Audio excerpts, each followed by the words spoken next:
suspect, no evidence. These are words that a teacher used to describe my son when we asked her to fill out an ADHD evaluation form. Rather than answering a yes or no question, which was, has the child ever taken anything from your classroom? She decided to write, suspect, no evidence. When we escalated to the administration and they asked her why she wrote those words, she said, well, he's one of a few kids in a certain section of my room where erasers were missing, and I thought that it may be him. This is not uncommon to folks who have children of color in the school system. And as Family Equality continues to advocate for LGBTQ plus families, we can't forget the conversation around what our kids go through as we're navigating these school systems, especially kids of color. So today I am joined by several parents and our wonderful facilitator, Luna. I am joined by Cheralyn Stevenson, my wife, who recently joined the ISD's leadership committee so she can become a strong advocate for queer parents and especially parents who have kids of color in the school system. Next, we have Melanie Maine, who is an administrator, a teacher, and also a parent of kids of color. We also have Jackie Juarez, who is a parent of a child of color. And next we have Sonya Parker Goode, who is a strong ally of the LGBTQ plus community and also has children in the school system of color. And next we have Luna Malbroux, who is our facilitator for today's discussion. And I can't be more excited to get started. Thank you all for coming. Thank you for having us. Thank you, Stacey, for having us. I'm so excited to be here with all of you and to hear a little bit more about your experiences, your families, and like your hopes, right? I think a lot of people do not understand what it's like to be a queer parent, children of color, and all the different things you have to navigate. And so I love that we're here to have these conversations with each other and really talk about whether we're a supporter, or whether we have children that are queer, navigating the school system, also being children of color. It's so complex, right? So I just thank you all for being here. And Stacey, thank you for your leadership with Family Equality. It's great to have you. So let's start by just hearing a little bit about your families and you describing like what were your hopes for your children? Like what did you hope their education experience would be like? So my children are Duke and London, and I guess I should say our children are Duke and London Stevenson. They're her children whenever they act like her, though. My children when they have some act right. So they are our beautiful twin 7-year-old boys that we adopted, and we're so proud of them. But we are also very fearful. And we were fearful from the first moment we knew we were going to put them in school.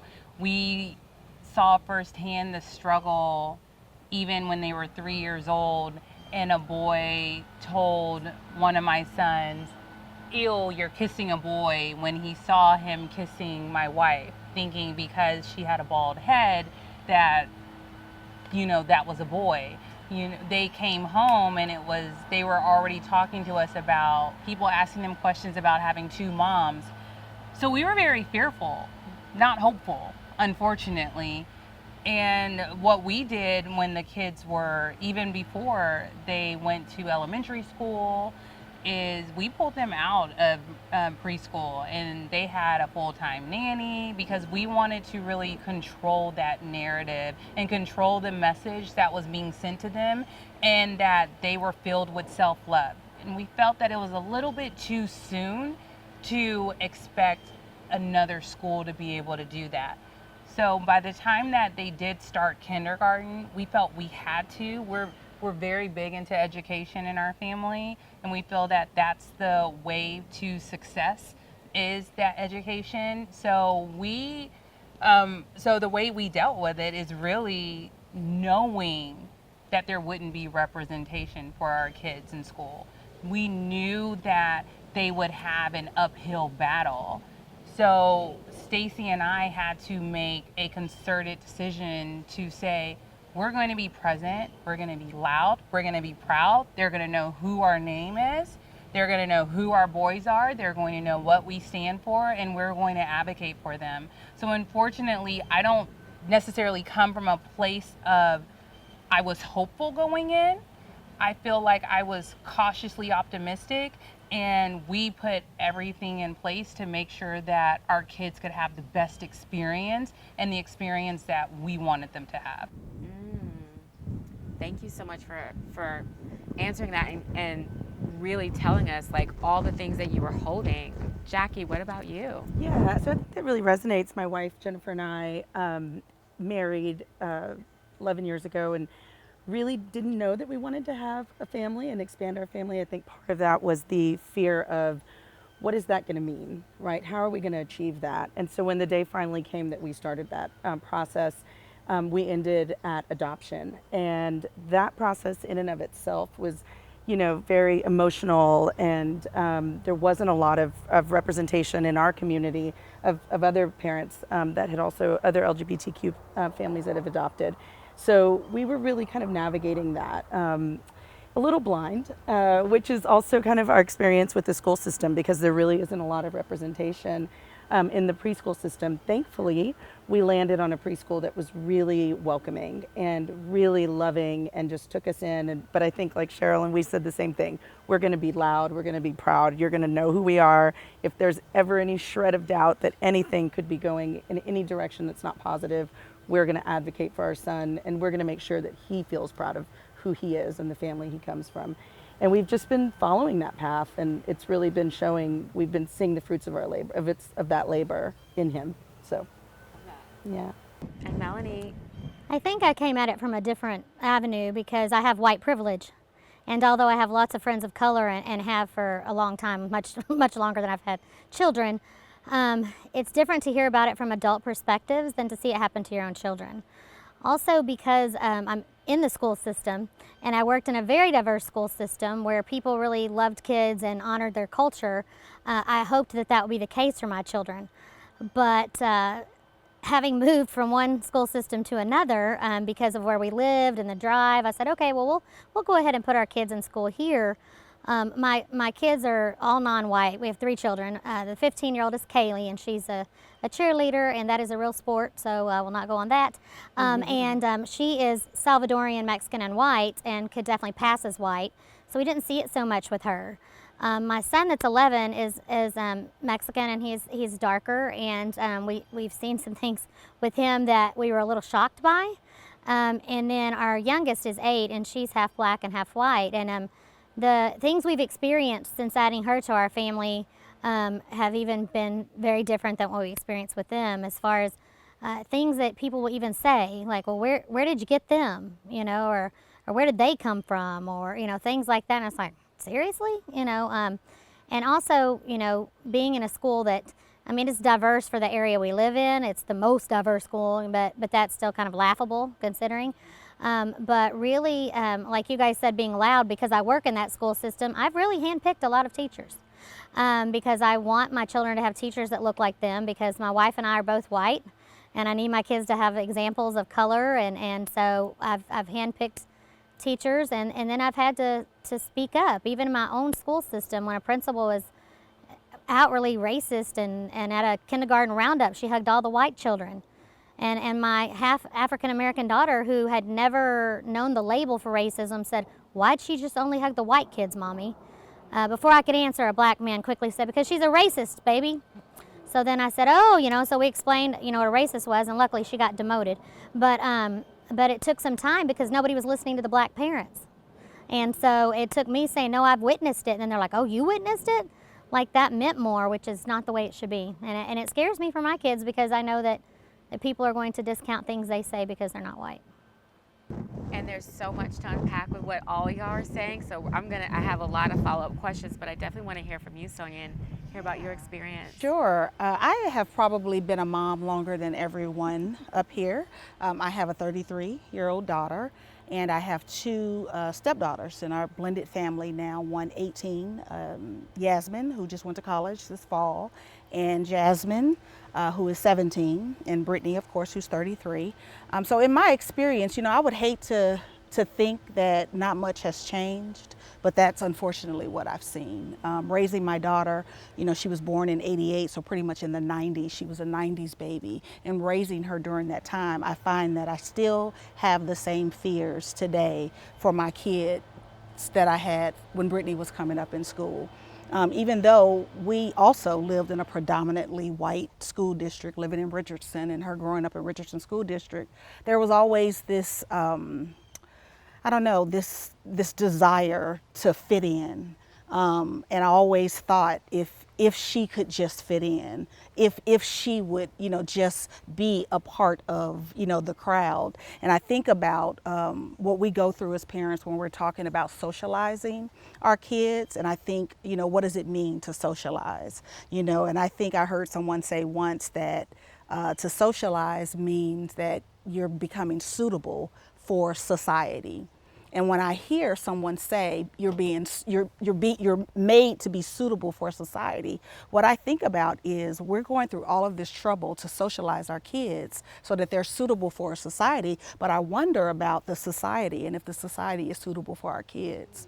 And so now that I have an extended family, and I love, my family now consists of my sister who is LGBTQ, and she and her wife. I have a nephew now who's 4 years old, and he's in school and going to school, being a biracial kid with two moms. I worry about him a lot, in school. He's in school in the largest school district here in Texas, which is DISD, and unfortunately that's going to bring a lot of in my opinion trouble for him.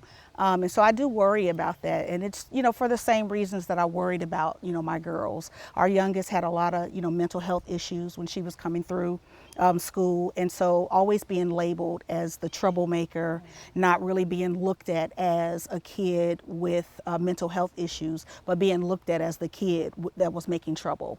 And what we know is that, young Black girls are 3 times as likely to be kicked out of school, thrown in, into jail, juvenile justice systems. We know that those statistics are out there. So for me, that was something that my husband and I were always afraid of. It's like, what next? Will we get the phone call where the next thing is she's in a juvenile, detention center? So it's just been, a struggle, but being a mom, it's all a struggle, right? And so it's a struggle. It's really hard, but yeah. I hear that. And, there's something that you said that I feel like hit everybody when you're like, wonder if society is suitable for our kids.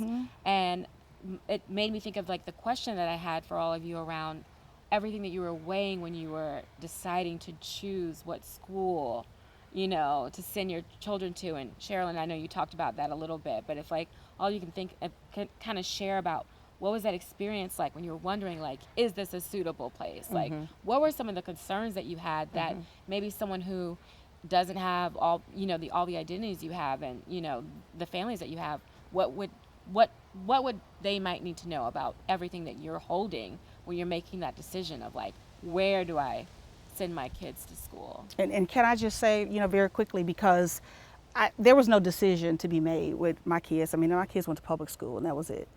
So we didn't make a decision. Yeah. So there was, having to grapple with the fact, like, we live in Garland, and you have to know Garland, you have to live in Garland to know Garland and to know the history of prejudice, racist behavior that has been in that city for all the years that, it's been around. So to send them to Garland School District, it was like, taking a breath every day, and things have happened just over the course of them being in school. I remember one of the teachers, my daughter, she played volleyball, the youngest, she played volleyball, and she had on those long volleyball socks. And she went into practice one morning, and, of course she thought she was cute. She went and picked out her favorite little socks, and she walked in, and her white volleyball coach looked at her and said to her, "You must think you're special." And, Jasmine being Jasmine, she said, "Well, as a matter of fact, I do." Because again, you talk about, being in certain settings, like I had always taught them, you have a voice. You speak up for yourself. As long as you're being respectful, you can speak up and you can say certain things. So you always just, you want so much, for your children. no matter if they're, you know, a child of color or if they are a child with parents of the same sex. You just want so much for your kids. And when you know that there's a big old ugly, cruel world out there that's damning them before they even get a chance to come up and be who they want to be just because of the color of their skin or who their parents are, that's the part of it for me that really just gets to my heart and my soul. So, yeah. We started off with being intentional about where our kids go to school, even though we are, you know, we could certainly send them to public school here in our local community, and we live in a top rated school district. We still, even though we didn't have time for this, we're commuting, you know, an hour round trip every day to drop the kids off and pick them up at a more diverse school because of, you know, I guess back to the point of not necessarily having that hope. We just expected that it would be a bad experience for them if we didn't choose a school that represented who they were, had teachers that looked like them, and that they would continue, that our kids just wouldn't get lost. So we did that for the year, and then, you know, COVID hit and that all just went crazy. They're in the local school now, and it's predominantly white. And the unfortunate thing about the position that Stacey and I find ourselves in is we have to almost choose, do you want the neighborhood that you love and the area that you love, or do you want the school that you love? Like, I feel like you're not able to have both. Stacey and I are very suburbia. Like, even before kids, before we ever, like when we were dating, everything, there was never a time we lived downtown. We're not city people. I'm from the country, and Stacey's definitely from the country. Like rattlesnake races and all. So we have always lived in the suburbs, and that's where we want to live. But with that, and especially in Texas, with that comes a lot of interesting people. Like, we still have a neighbor that has, you know, Trump won out to this day in his yard. And my parents had to make that decision of, do we put both of our kids in private school in an area that's not necessarily representative of where they wanted to raise us, not necessarily safe, or do we buy a home in another neighborhood that has a public school system that we can get in? So it was kind of choosing that. And I feel like Stacey and I even really ended up doing that as well. And so my parents moved us there, and I struggled. I was in an all-white school, and I had no identity. It was taken from me. I was told all the time about, you know, you're pretty for a black girl. You know, you're a cool black girl. I like you because you're different than them. So it was hard for me personally, and that was one of the reasons that pushed me to wanting to do this hour round trip commute every day, because I wanted my kids to have identity, to have culture, to have representation, and those things aren't found here. So now we, you know, as you guys have seen who have been in our house, I mean, it's pretty blackety black. You know, you can't walk 2 feet without, like, you know, some black role model. I'm really enjoying this conversation, and I'm hearing so much about, you know, everything you've been hoping for and some things that kind of surprised you along the way. So I want to start with you, Melanie, because you kind of hinted to this a little bit earlier. You know, what's your role, first of all, in the school system, and also, like, what were some things that really surprised you, whether that was from your experience in the school system before or just being a parent of children of color? What were some things that you were not prepared to kind of alluded to this earlier, that when I was a teacher, and then I was a campus counselor in a very diverse area, and then I moved to a very white middle class area as a high school intervention counselor, and just being there, I think I started to have more fear for my kids, because I would hear things in the teachers lounge, and because I show up white, people will say crazy things, and it was about my second, third week at the high school, and heard 2 teachers saying, I'm so glad my 3rd period's over. And somebody said, well, why? Why? Well, that's where I have all those black kids. They never will be quiet. And so I said, what happened last time they were quiet? And then I just, I told them what I thought about this. And then I looked at their badge. I said, any kid tells me you're racist, I'm a no, because I see you. And so I really cried working there. For about the first 6 weeks, I kept going home every day and telling my wife, I'm going to quit. She's like, you got to have this job. You're not going to quit. And she said, pray about it. Figure out why God put you there. And I think that's why I'm there.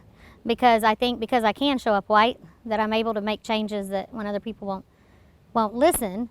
And my kids do not go to the same feeder pattern I do in my school district. And every year somebody says, well, why aren't you moving your kids to this feeder? And I said, because they have 2 moms and I need them to see people that look like them too.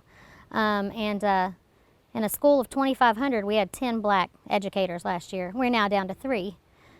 On tape, I won't get into what I think that's about, but it's very sad to me. And I've requested teachers based on their color, and we're not supposed to request teachers. And we had this one principal who's real stickler about it, the racist one that ended up losing her job. But I wrote in there, no, I need my child to have this African American teacher because I need my child to see people of color in their world, and so she was like, well, this is the strangest request I've ever had. And I thought, well, yeah, because you're white, that's why, but, and I think it surprises me too that they downplay things that kids are able to do because of their color. When you start looking at advanced courses or honors courses or college programs, we had never had an HBCU night in my district. In fact, I talked to the counselors, one who had been a counselor for 22 years, and I said, why do the HBCUs not come to the college fair? And she said, well, tell me what that is and I'll find out. 22 years. Wow. So then she said, well, we don't have a lot of black children here, so that's why I didn't know. I said, if you have 1 black child here, you should know. Okay. So I brought a HBCU fair, and then they said, well, can't y'all put it together? I said, no, we don't want to be with y'all.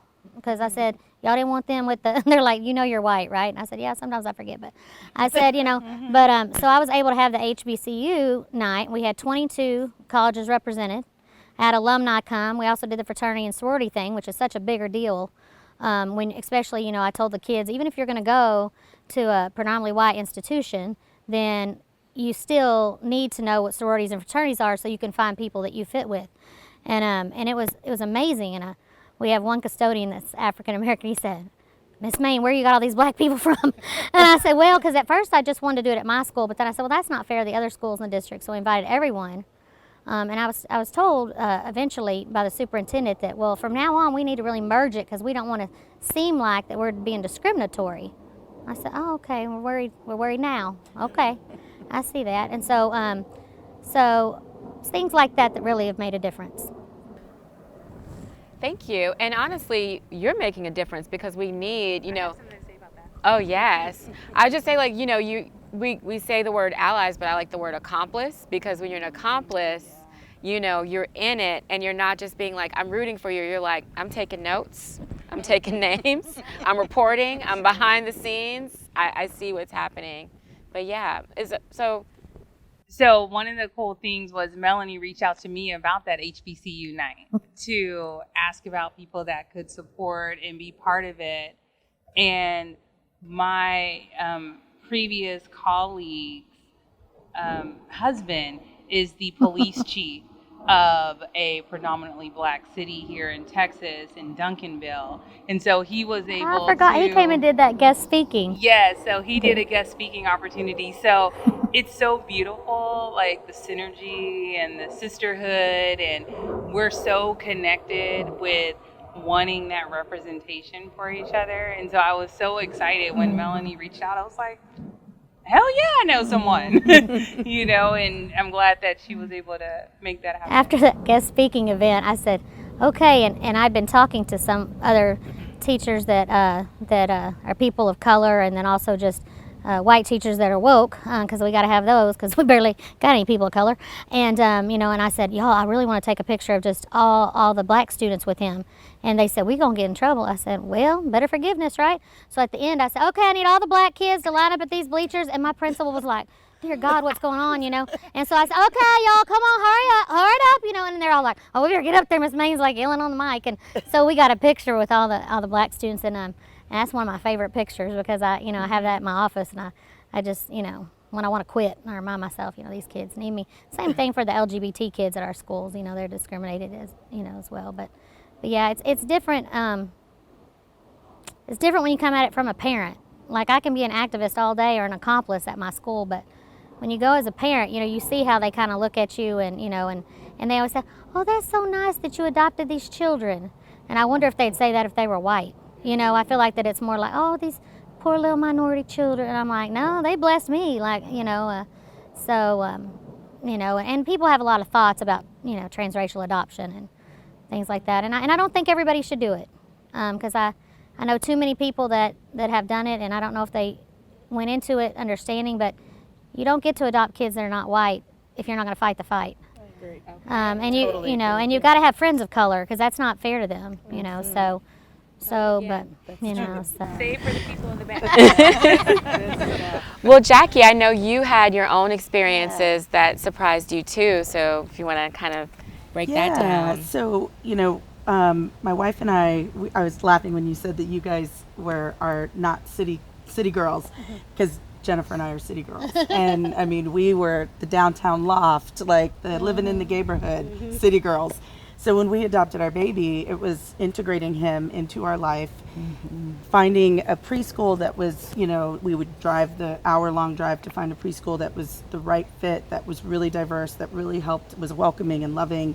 Then when it came time for, to change preschools, because we decided to leave downtown and move to the burbs, just on the edge of the city. And you have a swimming pool And now. we have a swimming pool now and a big yard and a really great house, and we love our neighborhood. And so it was all for the right reasons. And we liked the school district. We didn't love it. It's not as great as here, but we just knew we wanted to still be a little closer into the city. I work in I work for Parkland, so being downtown is important. So when we made that choice, we started looking at preschools in the area, and it was really interesting because COVID hit, and that really shifted kind of what we were going to make a choice in. We wanted a school that was going to be diverse, but then it was like, now we want a school that's going to be not only diverse, but have our child's health, as the forefront. So when we started looking at the neighborhood that we were in and the choice we were making, there was no mask mandate, there was nothing. So we said, okay, back to the drawing board. Yeah. And it just so happened that our family dentist is gay, and he has 2 children, and he has his children in a Catholic school. And my wife had been tugging on me. I really want him to go to Catholic school, the academic programs, and I really think he'll get a robust academic experience. And my thought was, I was raised Catholic. I remember how the Catholics think about us gays, and I'm not really sure. I was making some generalizations based on my experience. And so I talked to our friend, our dentist, and just said, look, you're gay, you're an out gay man, and you have children. What is your experience like? And it was so positive. He just told us about everything positive. And so I thought, okay, let's talk with them. And we met with the preschool director, and she was loving and welcoming and so kind. I thought, okay, I'm going to need to walk back my fears and really give this a shot. And so we started him at pre-K4 there, and it was just so positive. He was really the only black child in his classroom. A lot of Latino kids, a lot of white kids predominantly, but he was the only black child. So I thought, okay, I remember that experience. I was the only Hispanic kid in a room full of white kids growing up. And so what is that going to be like for him? But we just were so welcomed, and that really surprised me at how welcomed and loving people were. And now that he's in a developmental kindergarten program and he's very active, very rambunctious, we've come across a couple of moments where I've questioned the discipline that was being used, and maybe if he was being singled out. We've addressed it right away, and it was handled right away. And so, I mean, I think that's the most surprising, is that it's not what I thought it was going to be. My fears really were holding me back from making a decision that I think has been the right decision for him. So, Well, I love hearing about a beautiful surprise. That is so great to hear, and especially like hearing that you had the experience of wondering if like, oh, is my baby being singled out? Like, what is this about? And that being squashed, right? Yep. Cheralyn, I know that it was a different experience for you, and like thinking about, you and Stacey and your experience, being lesbian moms, how has that affected your children? Like what surprised you about that? Are there any incidents you can think of that speak to that? Absolutely. Many, actually. But even if I go back to what my wife said at the front of this, which is when she said suspect, no evidence, I would say that was my biggest surprise, is the form that she's talking about. We were having our kid evaluated for having ADHD. It's very simple. There's, like, does this child speak out of turn? Does this child get up a lot in class? Like, very simple. And it's, you rate them 0 through 4 on each one. So, and that's it. There's no room to write anything else, nothing. So this teacher, instead of even just following the instructions, and this is something that was sent to every one of the kids' teacher.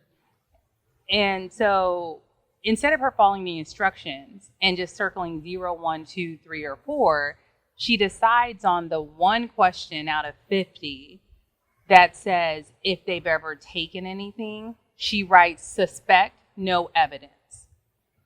And so when we talk about these surprises and these beautiful surprises, I will tell you one thing. Obviously, Stacey and I were very taken aback by that. Because I feel that that's the mantra of Black men. Suspect, no evidence. And in that moment, I cried. I would too. And I talked to the principal, and I cried again on the phone with her. And the principal is actually Latina. And she talked to me, and I appreciated, so the beautiful moment in that was unexpected, is I appreciated her vulnerability with me in that moment of, this is not right. And I am very upset about this, and I am bothered, and this will not happen at my school. And God placed me here for a reason, and I believe it. So it was a moment, and it was a teachable moment. And I don't expect that all of these schools come ready-made. But whenever I do bring something up, whenever my wife does, we're so involved in the kids' education, and that's the key. So even with Triumph, and I think that's the hardest pill to swallow for me, is to know this isn't the end. We don't have that privilege. We are going to deal with this. My kids, unfortunately, are going to have to deal with this. They've already dealt with it. They've already had to be advocates for our family, even at the tender age of 6 and 7 years old. I didn't want them to have to be advocates at this age, but they've had to be. So it's still a beautiful moment to see that we're part of growing this society to make it better for my future grandkids. I love that. Thank you. Can I just add that I think, because what you just said, I think really hit home, and this question is so great because it's something that, I thought about, like, why did we choose this school? Why did we choose this neighborhood? And I think our experience has been so interesting because predominantly my child's school is mostly white, mostly heterosexual parents.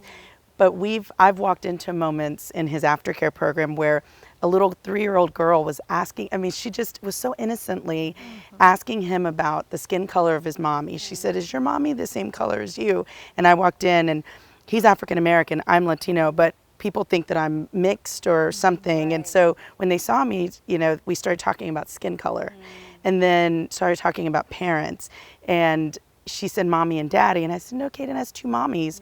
And it was such an interesting conversation. And so I thought, this is why we're here. We're here to enlighten these children that they have a really beautiful kid that they love hanging out with, and he comes from a family that doesn't look like theirs. And wow, what a blessing. So. And you're catching them right at the right time. Yes. Because we had we had that same moment with our kids when they were 3, and they were like, "Do you really have it? Is it really 2 moms?" Right. And I said, "Yeah, isn't that cool?" And the little girl said, "Yeah, I wish I had 5 mommies." And so they're so innocent. And so it's innocent. a great teachable moment. really and is. It's great to let our kids know. We had our Duke, who was the shy one. He's on the spectrum. And the teacher said something a few weeks ago when she let us know, hey, I just wanted to let you know about this moment that Duke had in class today.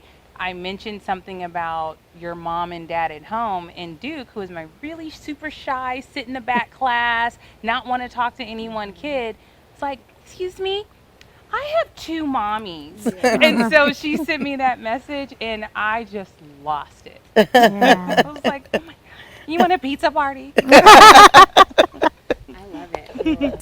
So we've talked about, some struggles, some resilient, beautiful moments that, you've experienced, but I'm really curious if you can kind of break down and explain to folks, like, what is that day-to-day life experience like, either being a queer parent of a child of color, or just being a parent of children of color. Like, what is that day-to-day like experience? And I'm sure for each of you it's different, and in some ways it may be similar, but I'd love to just hear from all of you on that. Okay, well, I'll start because for me, I think raising three beautiful, black, strong, headstrong young women, every day was, like I said, it was a challenge. It really was a challenge to send them out into the world, wanting them to have a voice and wanting them to have confidence and to have that resilience, and still, like I said before, be able to fit in in our society, and knowing that, or actually feeling like Black people really don't fit in. So it was like this struggle, always pushing them to fit somewhere that they never really fit. And that was a huge struggle for me. And then when our youngest daughter, I guess people still say came out, and said that she liked girls. My husband is 11 years older than I am. And so he is a Black man born in 59. And even though he's a huge ally and a supporter, just like I am, he loves, every person in my family. This was his daughter, right? And so still he was like, really? Your gay sister? Yeah, exactly. My gay sister, my gay aunt, my gay uncles, he loved gay everybody, like gay Cheralyn and Stacey, everybody, but this was his daughter, and so he never said anything, but you could feel the angst. You could feel and I remember talking to him about it, and I remember him saying, it's one thing for her to be gay, right? But it's a whole nother thing for her to be Black and gay.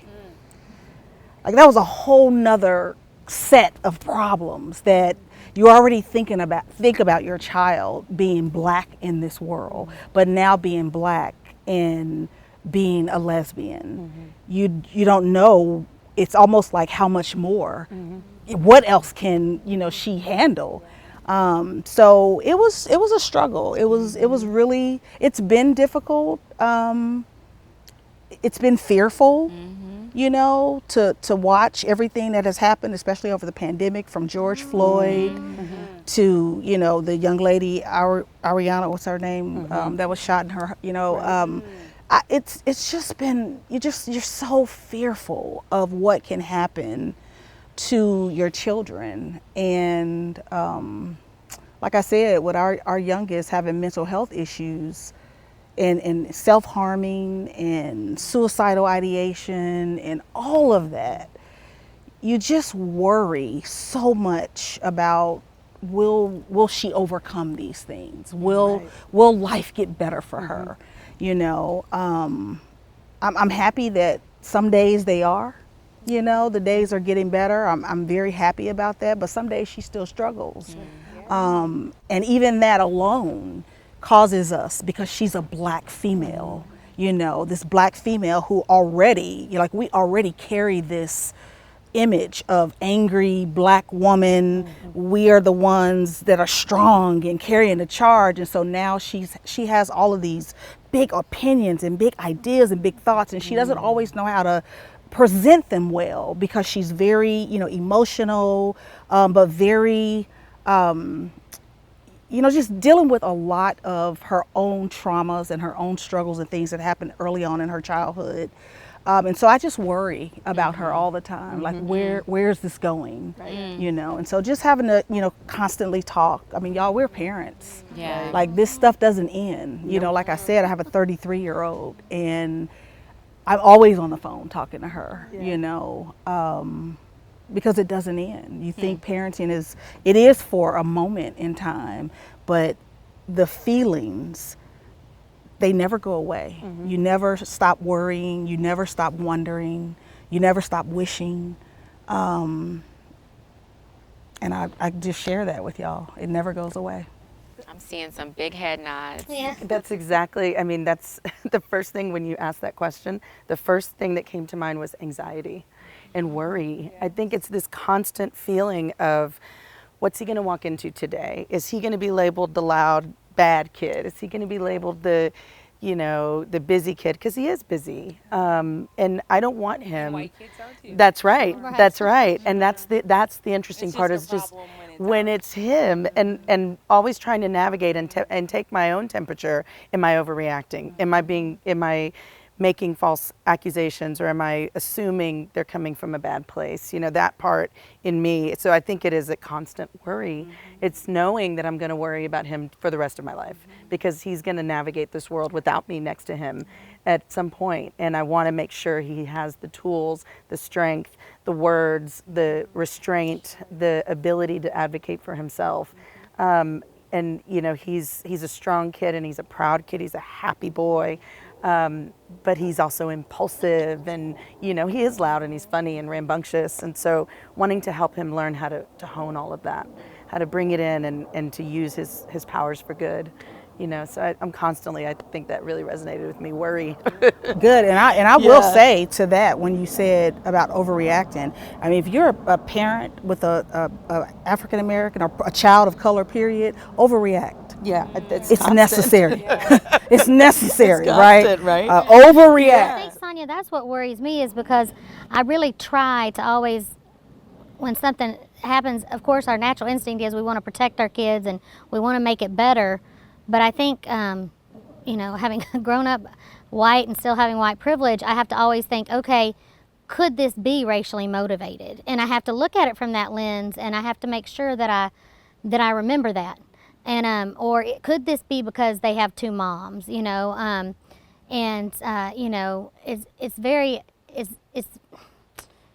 think that's a scary part for me because I worry about my kids all the time, and I worry I'm going to miss it. And so I always have to say, okay, let me reflect on this. Could this be, this? And so I rely on my sisters, and I call my black sisters, and I say, okay, this is what happened.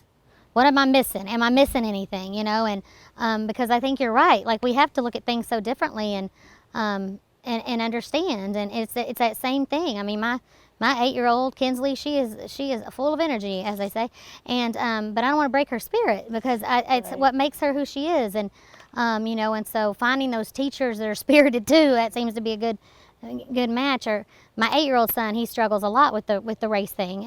Being Mexican, he's never cared that he has two moms, but he really hates that we're white, which really in turn means he hates that he's not. And so we've had to work a lot and really make sure that we embrace the culture, and we talk about different holidays, and we talk about cultural events and soul food, and and the struggle, and talk about heroes of all colors and all genders and sexual orientations, and make sure that that they feel that. But I think that's my fear, is the underreacting, and so many of our friends and probably more associates. I'm probably not too close to people that feel this way, but they'll say, "Oh, well, this happens to all kids," and it's like, all kids struggle, but all kids don't show up as a person of color, and the struggle's different, and so just trying to make sure I always remember that, what has me emotional is that my kids' innocence is lost.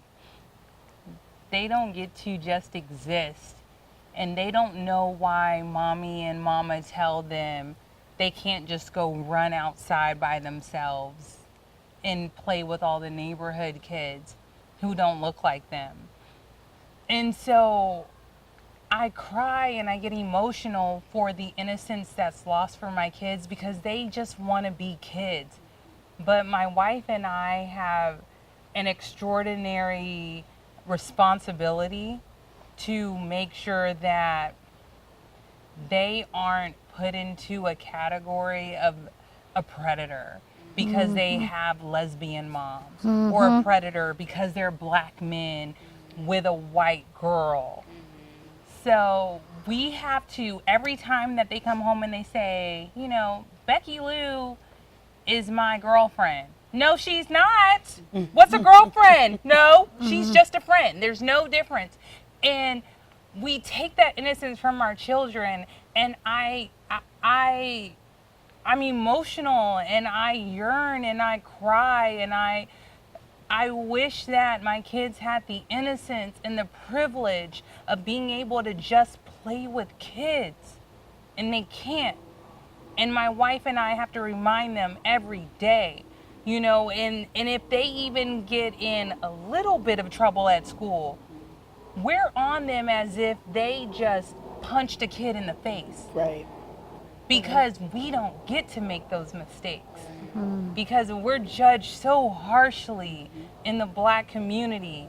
Because it doesn't, like one kid can go run around the school doing like, but if our kid does it, they're suspended. It's that reality of knowing that the thing that I talk to my wife about, like when we have pillow talk, is sometimes I feel regret that we brought them into this situation knowing that it was going to be an impossible situation for them. But we're willing to uplift them and give them all the tools that we can, but we can't promise that they won't have a gun pulled out on them. There's not one black man in my family that has it. We can't promise that they're not going to be called a derogatory statement. We can't promise that they can willingly go have a play date with friends. And so I mourn my kids' childhood, honestly. Because I can't give them that childhood, because when you know better, you do better. And I know better, and I know what our community has experienced. And I just can't allow my kids to just be free black men, because they're not. I feel that, you know, I'm not a parent, so I don't feel that in the same way that you do, but I think this is why family equality does the work that it does, and why these kinds of conversations are so important. And I really appreciate all of you for sharing, because people don't know.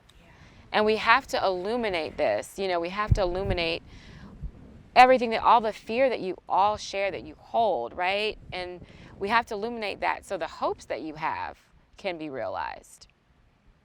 And I think that so much while we have to live our authentic lives, and while we have to move into neighborhoods like this one, and while we have to, you know, have our children of color involved in different things.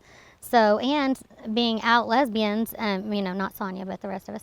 But you know, I think that that's another reason we have to live authentically, so people see that it's okay and that we're just the same people, and we want the same. Yeah, out here in Texas. Out here in Texas. And in the suburbs. In the suburbs of Texas. Suburbs of Texas. Growing up in the suburbs of Texas, that what you said really hits home, because being a child of color in a predominantly white neighborhood growing up, no gay family in sight. I never saw that. Now raising, you know, our child as an out lesbian family, and already before we moved into the neighborhood, we were informed that somebody told one of our neighbors to be careful, watch out for those lesbians that are moving into the house. You don't know what they're going to do. And we all laughed because we're like, what are we going to do? We're going to lesbian you to death? I guess so. I mean, I didn't get my toaster oven last year for the people that I, turned, but now I'm really looking forward to it. So it was just so funny because it brought conversations that I think we weren't expecting to have right away moving in, but we've gained more allies doing that. And we've gained more spokespeople for our son that have his back, that are right there defending him. So that's been really nice. And isn't it interesting that you had those, be careful of those gays. That's right. Because that's what black and brown people have been getting forever. Yes. Right. Right, exactly. Right. So be careful of the neighborhood. It's going down now. It's going down now. That's exactly what, that was the sentiment. It's Yep. changing. It's changing. Well, Yep. change is good. Good, right? That's why it's Yes. important to appreciate and own and be outspoken about where you live. So we're here. I started a moms group. And I have over 3,000 moms in my moms group, and they know about us. And Stacey and I and my twins were our twins. We're just on the cover of the local magazine, and we are here, and we're not hiding, and we show up, and we say who we are, and we're vocal. When it's the July 4th celebration, it's like, excuse me, please don't put those flags in my yard. We celebrate June 19th here. That was when we were free. And so we're outspoken, we're loud, we're proud. And we're showing up. And I think that's just the most important thing. And that's what I encourage so many people to do, because if they can see it, they can believe it. And so we have to be part of that change. And so I encourage so many people to make sure that they speak up, speak out, and be part of that change. I'm just overwhelmed by the discussion and by what I heard from everyone. And some themes that I know that I heard was the resilience within our community. But I also love that I heard the joy as well. Lots of joy within these stories. And I think one thing is clear is that it's going to take some time to fix all of these issues that we've discussed today. And it is definitely a challenge to navigate the school system, whether you're a queer parent, whether you're a parent with a child of color. It's a difficult road now. And what I'm proud about is the work that Family Equality is doing. Because I think one thing is clear, that we have to protect our kids. Yes. And the reason that we do have to protect our kids, because they are the advocates of the future. And someday they will be advocating for us. And someday they will be sitting on this couch and talking about the same things, maybe different things. Let's hope for the future that they'll be talking about different things. But one thing is for sure, that they are the advocates of the future, and we need to protect them at all costs. So thank you everyone for joining, and thank you for all my guests, Cheralyn Stevenson, Melanie Maine, Jackie Juarez, Sonya Parker Goode, and our awesome facilitator, Luna Malbroux. Thank you. Yes. Thank you everybody. Am I talk show host yet? Yay! All right, hug it out.